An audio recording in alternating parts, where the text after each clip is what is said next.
So I mean, even Larry Pofflow, Macho Man's brother, he wrestled out in Memphis as well because it started out with Macho Man's dad. He owned a rebel company, and Macho Man was the star of that company. Of course, Lenny was a star as well, but it was a renegade company, and they were going against Jerry Lawler and Jerry Jarrett, calling them out on their TV, even though they weren't cross pollinating or cross promoting this, but they would call them out and challenge them. And then when they didn't accept the challenge, they would say that they were scared. But eventually, his dad wasn't making any money, so they come up with an idea of kind of like an NWO situation where they would come interfere into Jerry Lawler's matches and his shows. And of course, the fans didn't know that they were working together.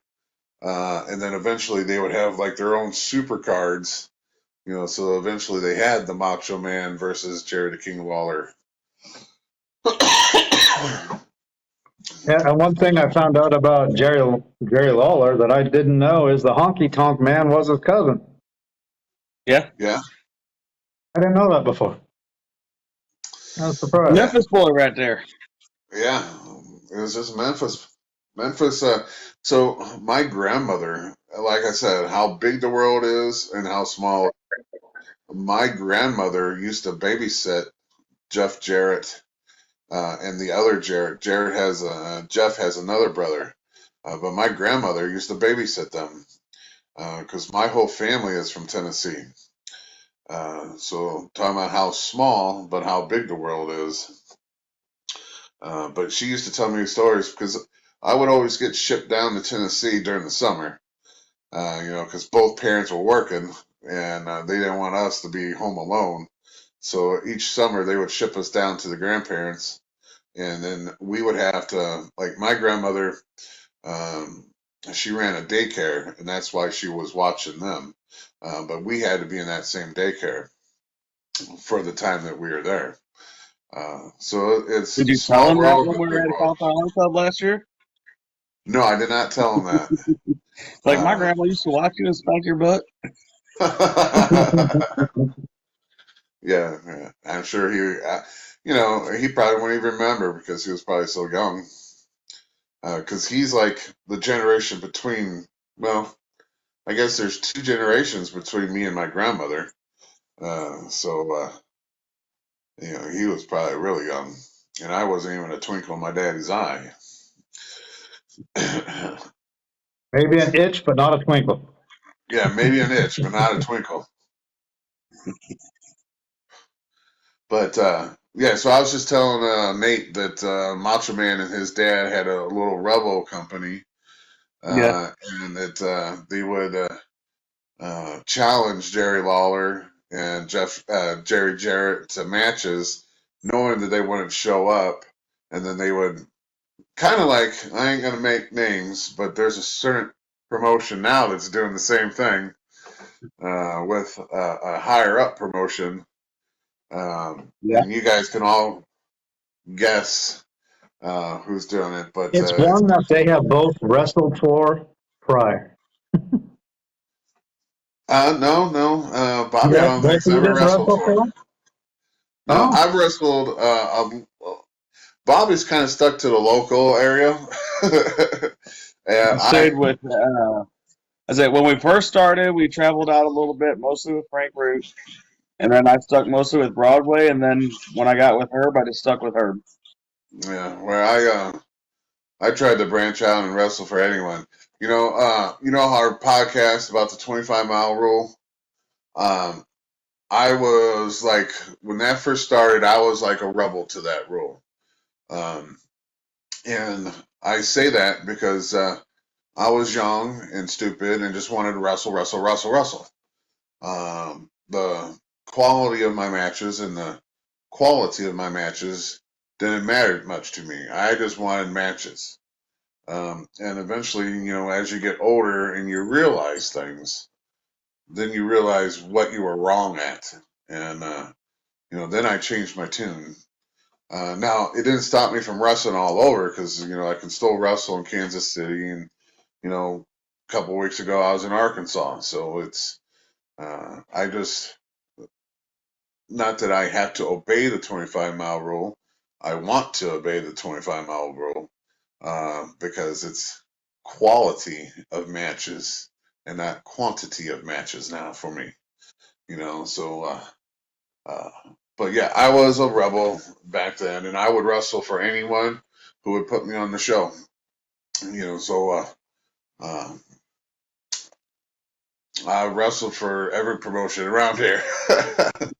Not recently though, because there's like 3 of them that's popped up, and some have closed, and then like half of that promotion and half another promotion make another promotion. So I mean, promotions grow pretty like weeds in Illinois because you don't have to have a license to run a show, and the wrestlers don't have a license to wrestle. So a promotion in Like that one Illinois. promotion there's that one promotion you convinced me to go to. Whoa, wrestling over everything. I did one show with them. Well, that was a little different though, because it was our actual father-in-law's business, the building, and they actually did a show and dedicated it to. We had a really bad year in the family where we lost. We're married to sisters, and both of those sisters had 2 brothers, and both of those brothers passed. And then the monarchy, the grandfather passed as well. So we had a really shitty couple of years. And the landlord, he dedicated a show to our father-in-law because he was using his building. So we actually wrestled on that card. I mean, it was dedicated to our wife's family. So, but yeah, I forgot that That's I still a dragged you pretty into that. strange promotion. Yeah. Again, it was a promotion that would use anyone though. Yeah. So the good thing about Missouri is you have to have your blood work done. The physical, whatever, but the blood work is very important. Say like this past weekend, I got busted open, Attila got busted open, but we're actually both licensed in Missouri. So we know we ain't gonna transfer shit, blood versus blood. And that's the only thing that I don't like about Illinois is when you wrestle someone in Missouri, you're pretty confident that you're not going to transfer like HIV or AIDS or Hepatitis. hepatitis. Um, but in Illinois, that Free kind of for all. sucks. But so the good thing about Herb's promotion is most of his promotion, we run both in Illinois and in Missouri, so we keep a Missouri license. And most of the people in Herb's promotion, we've known forever. That's what I was gonna say. A big difference is our locker is pretty tight knit. We all Right. look out for each other all the time. Where you have other promotions that will, oh, what, you've wrestled for 2 weeks and you know how to take a body slam? Oh, come here. I'll give you a hot dog and you can wrestle,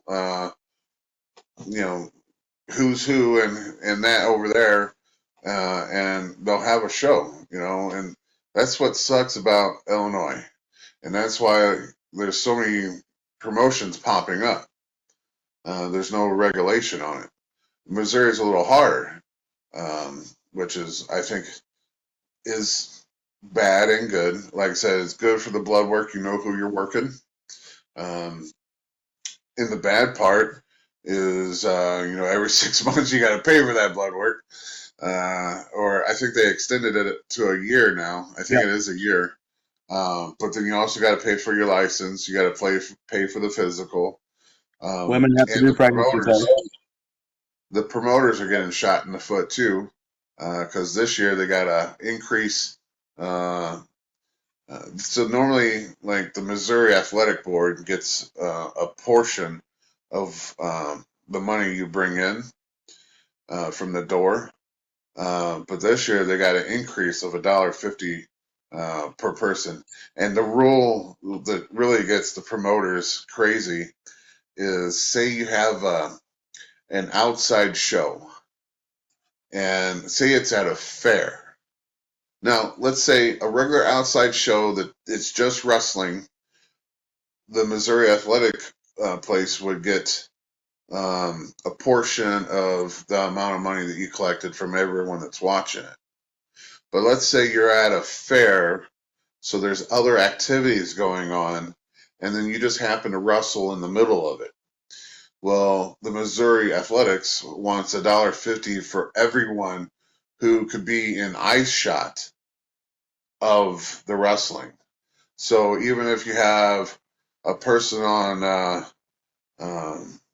you know, The Ferris wheel watching. yeah, Ferris wheel or, you know, some other activities, you know, if they were able to glance at the wrestling ring, you have to pay for them. And that's it's killing a lot of promoters, you know. So it's a good thing and a bad thing. Sounds a bit New Yorkish, and I'm surprised that here in Illinois, which is, of course, the second largest family destination, that they don't regulate more. Illinois used to be regulated. And from what I understand, it was very strict, maybe even stricter than Missouri. But I think someone Yeah, I know I've challenged them. heard Herb talk about when he started promoting, where he had to have ambulances at the shows.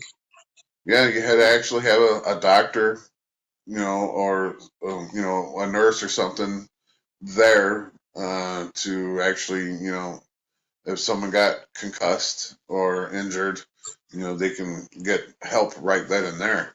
But there's back in the day, you know, Herb tells the story all the time that if the WWF at the time wanted to run in Illinois, they used Herb's license because at the time Herb was the only licensed promoter in Illinois. And so the WWF didn't want to pay to have a license of their own, so they piggybacked off of Herb, which I thought was funny. What I will tell you is the WWE did disrespect this area because they did a show here and they invited a bunch of the legends that wrestled here. So you had, you know, Ric Flair was one of them, you know, because Ric Flair used to wrestle in St. Louis all the time. And then they had Baron von Raschke. He was there. And they invited Larry Matisek, which, you know, was the right-hand guy um, of Sam Mushnick, the head of the NWA Wrestling at the Chase. And Larry Matisek, actually, after his Wrestling at the Chase folded, Larry had a promotion that he opened up and went head to head basically with everyone who bought out the Wrestling at the Chase. So he went head to head with Harley Race, and there was a couple other key players in that group.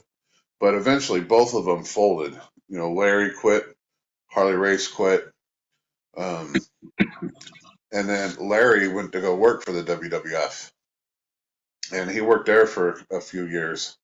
But anyhow, you know, Larry in his older age, he had an issue where he couldn't stand, so he was wheelchair bound.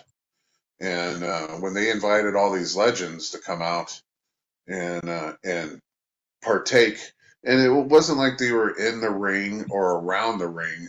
They just had them in the front row, and every now and then they would, you know, announce, "Hey, there's Baron von Raschke, you know, St. Louis legend." They didn't want Larry Matisek there because he was in a wheelchair. And they would contact Herb because Herb was the middleman between Larry and the WWE.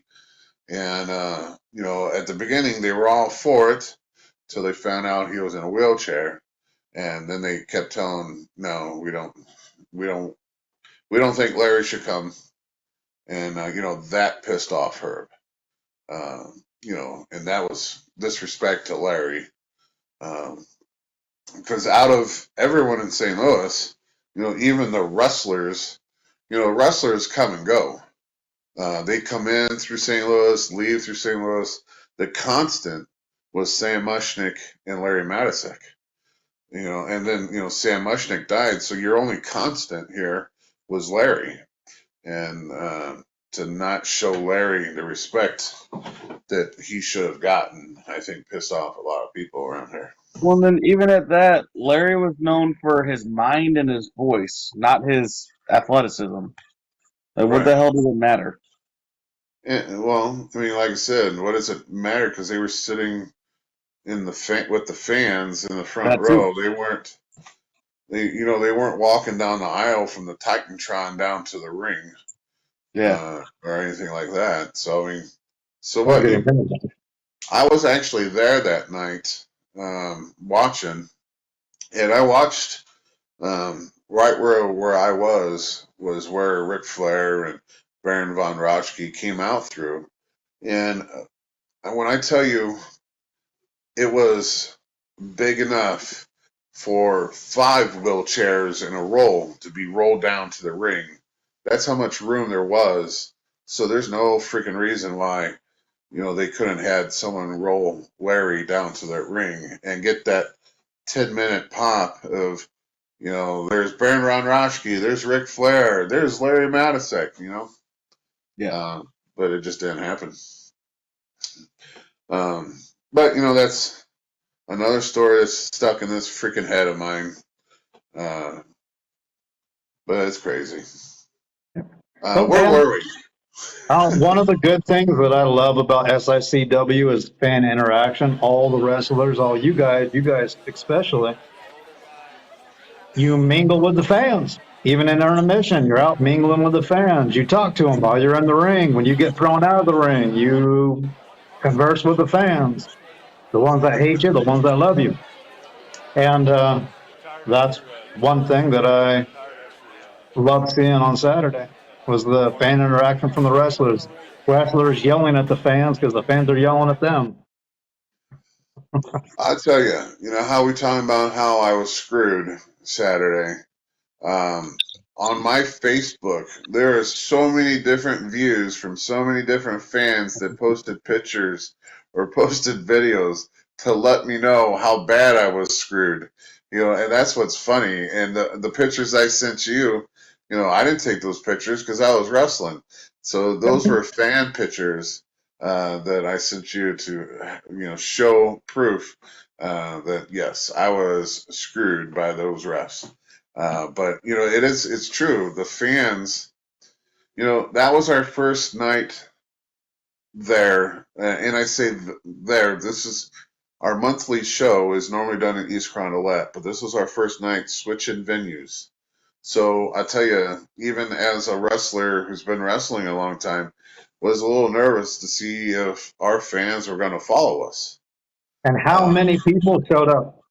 What was the official count, fellas? Man, I can't remember. It was 356 or 376, but it was damn near 400 people, and 197 pre-reserved their seats. But even if they pre-reserve, that's not saying they paid for it right then and there. They just said, "Hey, put me down for 3 or put me down for 5." So even if they say you got 197 reserved. It all depends if they show up. But that night, I think I personally set you up with the first person you interviewed. But that mic, the mic was on there. I checked that. The mic was on that one. So I'll have his whole 15 minutes that I did with him.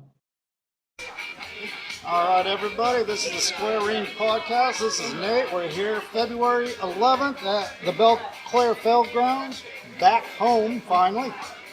This is one of SICW's biggest fans. How long you been We've fan been going of to SICW. at least 10 years now. Yeah.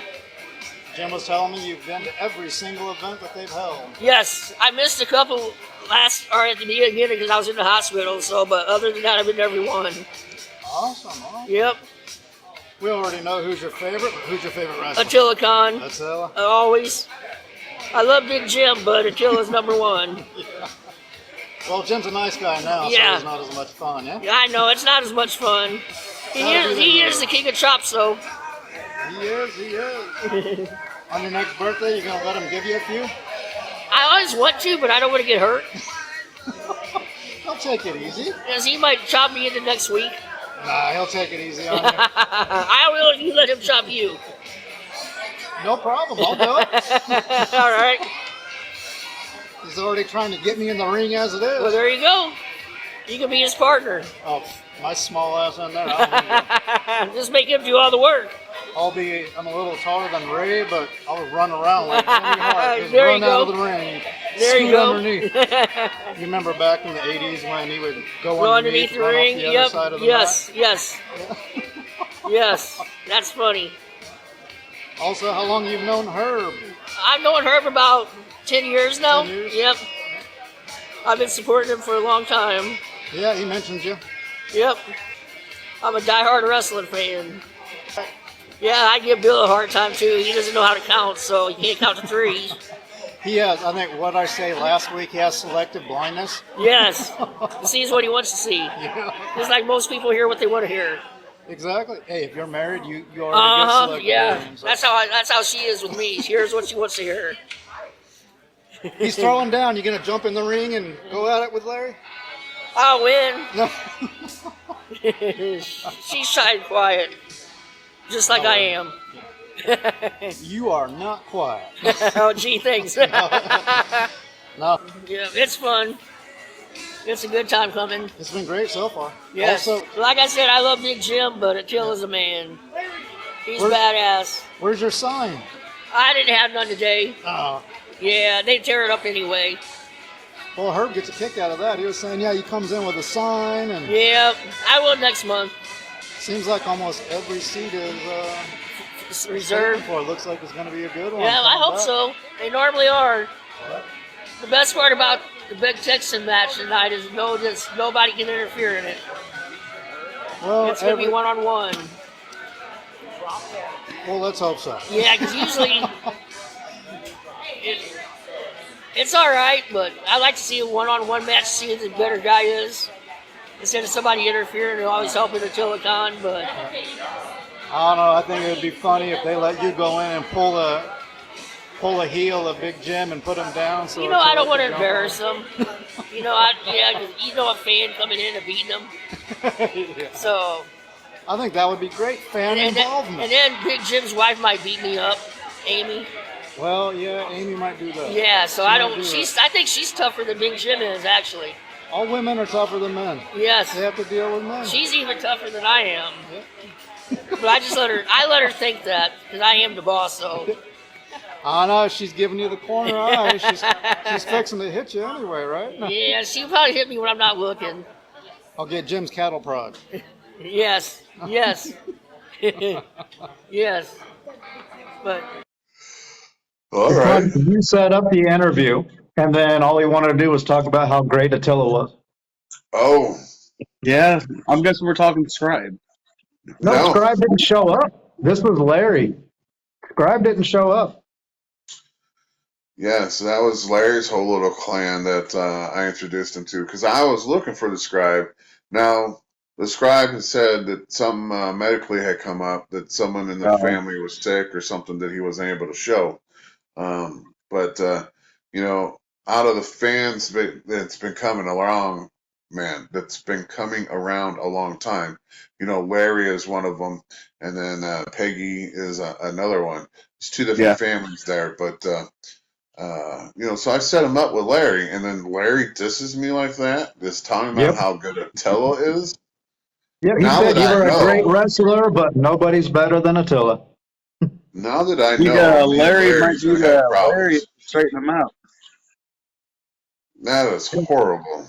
He said he I'm gonna have forgot his to. banner that says how great Attila is, so you could grab it and tear it up. I think you have to warm up that lariat for him. Right. There's pictures of, here's a funny little story. Larry had gotten drunk at one of the SICW shows, and he stuck around until the very end, where everyone was going home and the wrestlers were packing up and getting ready to leave. And I popped my head out through the curtain, and Larry comes up to me. Larry goes, "Chop me." And I'm known for my chops. And Bobby does a different style of chop than I do. I do an overhand chop, and I don't want to chop a fan because the fucking thing hurts.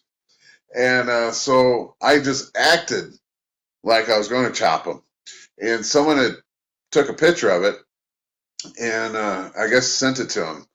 And then 4 or 5 months later, he posts it talking about how I chopped him that night and how it hurt, and how his chest was beat red for a few days. And I That's how drunk texted memory him. works. I didn't text him. I Facebooked him, and I said, "Larry, I didn't even chop you that night." He goes, "Oh, are you sure?" And I was like, "I'm positive." But he was talking about how bad it hurt and how he couldn't believe that I would do it. One, he asked for it, and two, I didn't even do it. I just went through the motions, and then he assumed, because he was drunk, that he had taken it. I tell you, if he would have taken it, he would know he took one. You would remember, yeah. Well, both your guys' chops were loud because even where I was filming over by Herb, it echoed off the wall. So Well, I tell you, I got Attila with two of them. I even got the big guy of LA Hustlers with one. And they're just lucky that they wear the big guy wore a shirt, and Attila wears a singlet that covers up his chest. Because I tell you, if I can find some bare skin, I'm gonna make that fucker hurt even worse. So those two got lucky that night. So if you heard them that loud, that was my hand going through layers of clothing to get that sound. But when it's bare skin to skin, that's when fucking blisters immediately start happening. There was a picture on my Facebook that a fan sent me of me chopping the back of one of the wrestlers, and literally it's my hand and my forearm all on the guy's back. I mean, you can clearly see where the hand and the forearm, I hit this guy so hard that even my forearm had left a mark. That's and awesome, then we man. never saw him again. Believe it or not, yes, that was his last night that he worked. I don't know what happened to him. His name was Casa. I don't know. It was a decent match. No, he came back the month after that and wrestled in a tag match. It was Christopher Hargis and Casa versus Curtis and someone else. But that was the last match. And I never heard of either one of those two guys, Christopher Hargis or Casa. Yeah. But that picture is great, and I'm definitely going to try to pull it down and post yeah, it. I'll try to find it for you because it's funny because most of the time you can get a finger or a whole handprint, or sometimes you can get the outline of the hand, but sometimes a finger hits a little harder, so the blood vessels pop right there. But to hit someone so hard that your forearm creates the mark, that's I'm proud of that. That's some aggression. That's some speed. One of my biggest fans is a little girl. I mean, she has to be maybe 5 to 7 years old, and everyone thought that she was my granddaughter. She would come to East Carondelet, and she looks almost like my granddaughter because blonde hair, blue eyes, and my granddaughter's about the same age. But this little girl started off just wearing her cowboy hat and would just love to have me clap hands with her. And then there was a show that the Boogie Woogie Boy was on, and he invited all the kids up in the ring, and he invited her up, and she went, and then he tried to get them all to dance, and that kind of just freaked her out for some strange reason. And so she started crying in the ring, and I was, just peeking behind the curtain, and I seen who it was, and I seen that she was crying. So I stepped through the curtain, even though it's a big no-no to step through the curtain when it's not your time to be out there. But I seen that she was crying, and so as soon as I came through the curtain, I motioned her to come to me, and she ran to me, and I picked her up, and I brought her behind the curtain, and was talking to her, getting her to stop crying, and telling her that it's okay. He was just wanting to have fun and dance, with all the kids, and she was talking to me about wanting to show me a present that she got. So I was like, okay. So I put her down. She ran out of the curtain to her grandpa, and she brings back an iron, just like mine, because my branding iron is a big T, and she has her own branding iron with a T, and it's made out of the same material as mine. And she looked at me and she goes, Santa brought me this for Christmas. And I was like, holy shit, way to make the big guy cry, because it's a little girl, and she's always been my fan forever. And for her to wear a cowboy hat and have to have a branding iron with the big T, painted red and everything, just to match mine, I was like, you won me over. Hopefully she's there March 11th, and I'm going to have to get pictures of you and her standing next to each other. Yeah. I don't know. I didn't see her there Saturday, so I don't know if this whole moving to different buildings. I'm sure it's gonna conflict with some people, and that's why we were hoping that the fans would follow us, and we got more fans than we had in the last couple of months at this Belleville show, and so. I just know as we're here in Belleville, the fans are going to just start coming and more fans, and then they're going to tell their friends and relatives, and then more people's going to show up.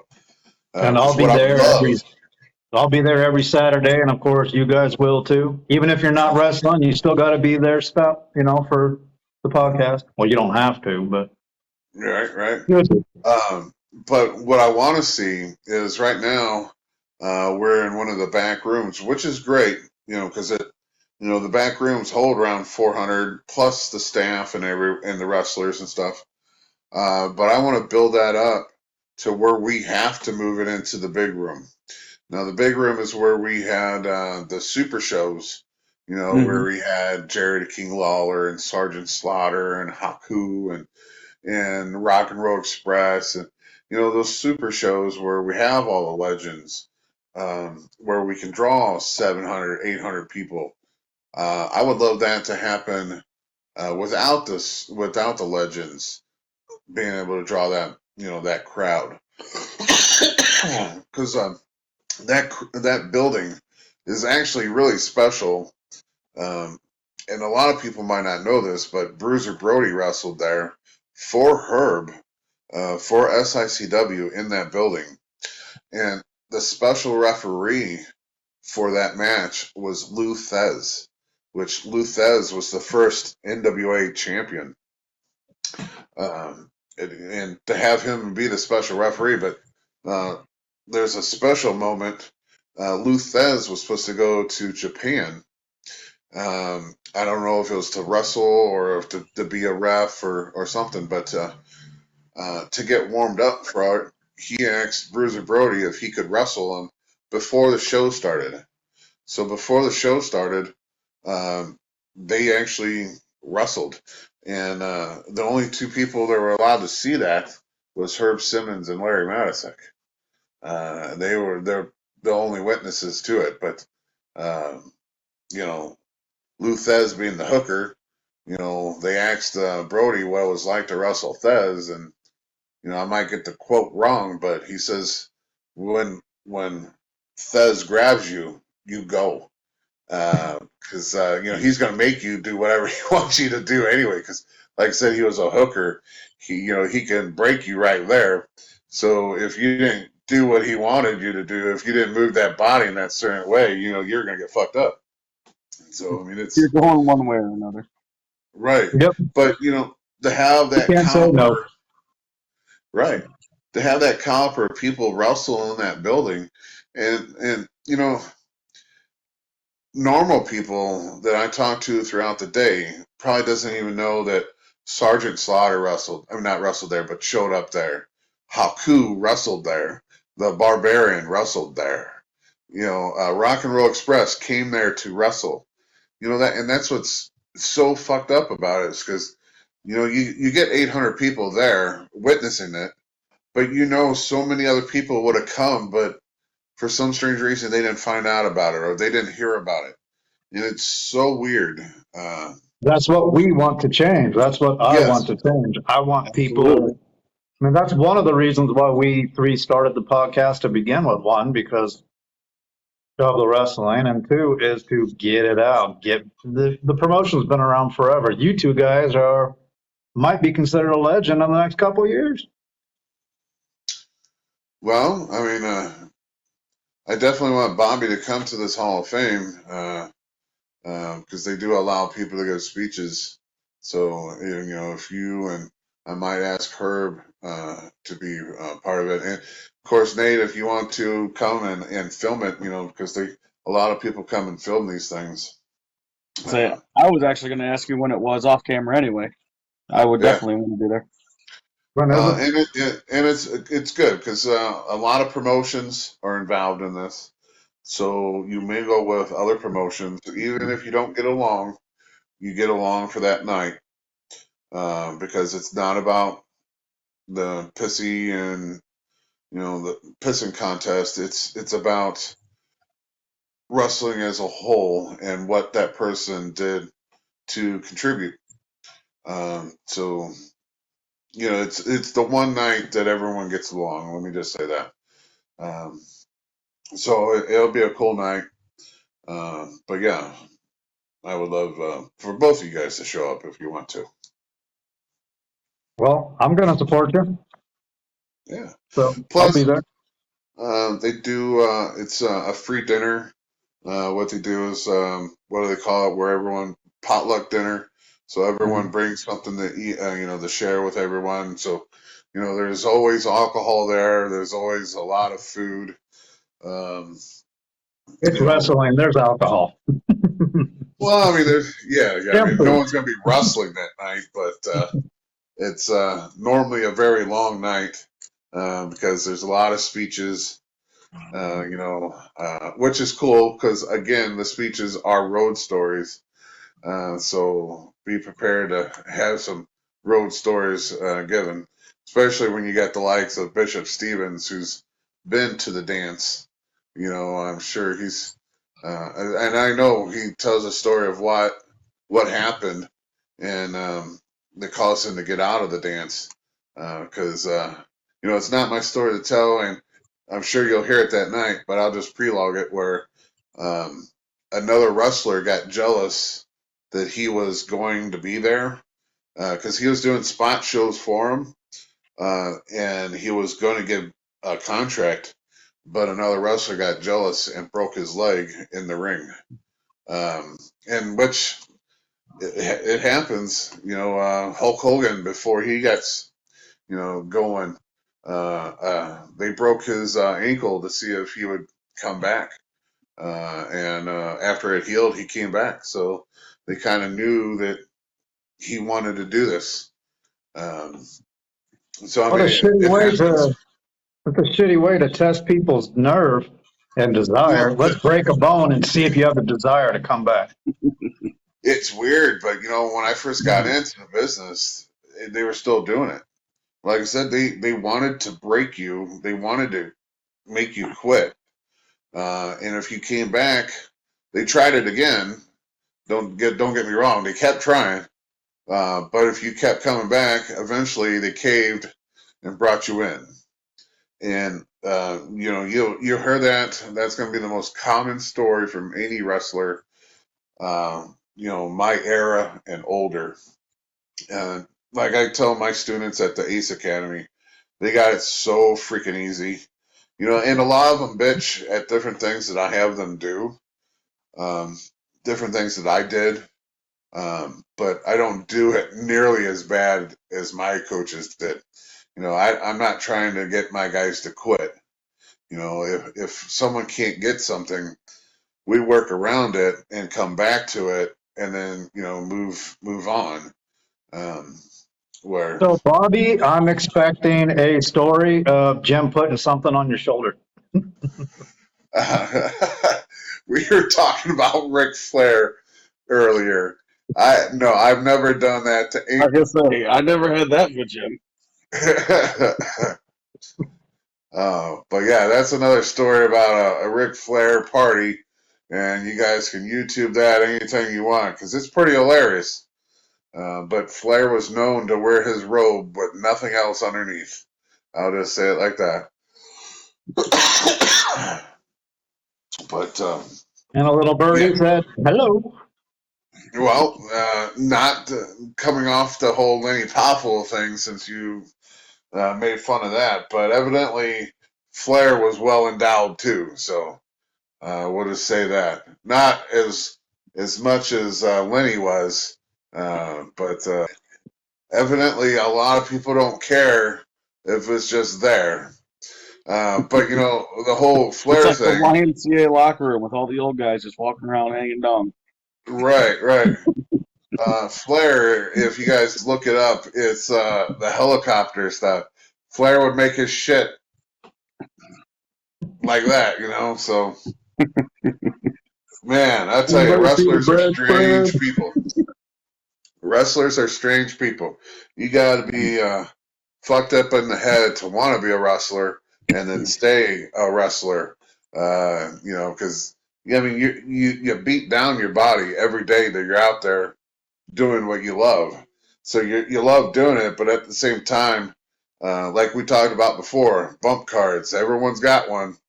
Eventually, you run out of them, and when you do, something's got to give. So either you're Lex Luger and you're in a wheelchair, or you might be able to walk, but you're walking very stiff, and I'm already walking stiff.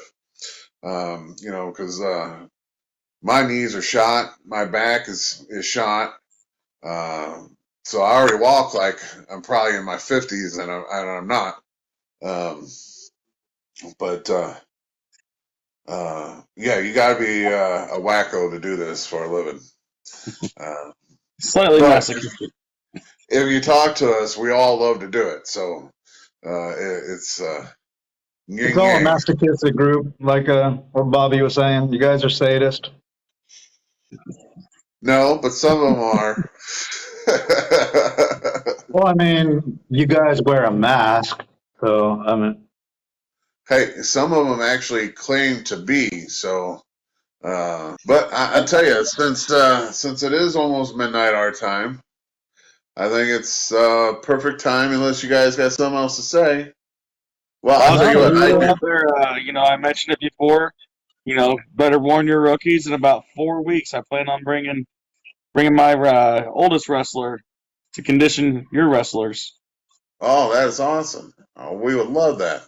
We got about 3 weeks, and he'll be done with state. So I'll do it the week after he's done with state. you actually have somebody wrestling him at state. No, Isn't just that my the son. one? Oh, your son. Oh, okay. Yeah, he's an amateur wrestler, and I'm gonna have him put the conditioning to the test of the rookies. Kill That'd it. be great. Yeah, better tell them to start preparing now. Right. Well, he'll run them through a lot of follow the leader kind of stuff. Yeah, there See we who we go. can get to break. That sounds good. All I want to say is, again, I know we say it all the time, but if you like the content that you're hearing, please like, subscribe, comment, share. Even if you see this video on Facebook, but even if you see this video on Facebook, just don't like the Facebook comment. Click into the video, watch the video, give us some feedback on the video. That way we know if we're doing a good enough job for you guys. Yep. So, And we do respond to the comments. We had one last week on my audio sucked. And so you are closer to me so you can hear me. And I responded saying, in the comments, you can go to our page and look. We appreciate the comment and we'll change it. So I hear you're a lot clearer this week. what? No, I'm just I can't do anything about my face. So when you say I'm uglier than the rest, you know what? Deal with it. Or close Not your eyes. everybody can look this good, though.